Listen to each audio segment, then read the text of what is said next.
Le Conseil des ministres a adopté deux rapports au titre du département en charge de l'industrie et du commerce.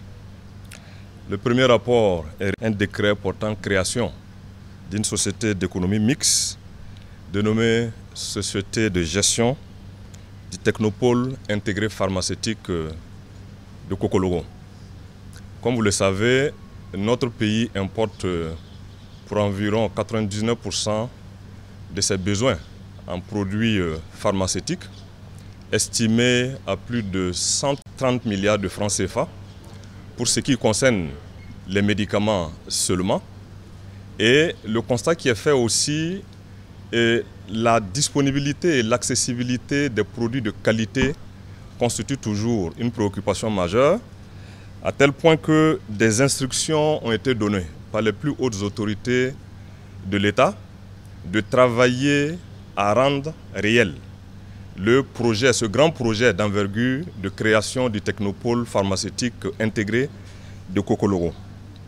Il s'agit d'une zone industrielle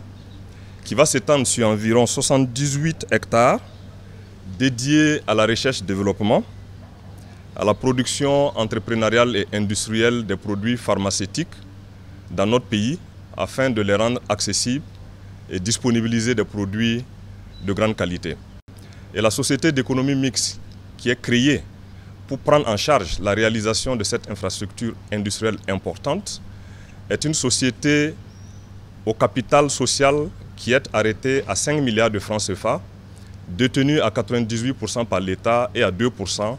par les entités privées. Le deuxième rapport est relatif à un décret portant définition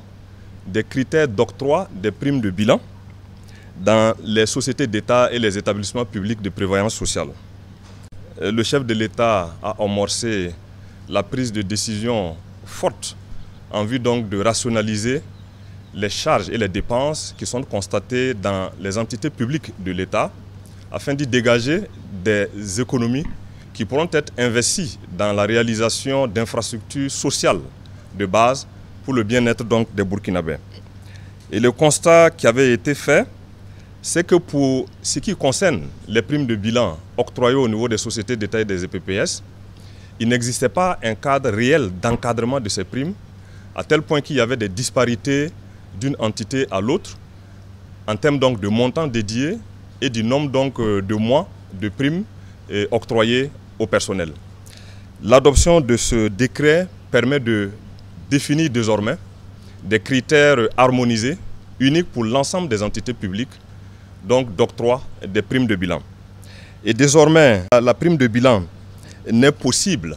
qu'en cas de résultat positif, permettant de couvrir les reports à nouveau antérieurs négatifs. Et il est aussi plafonné, il ne devrait pas excéder 10% de la masse salariale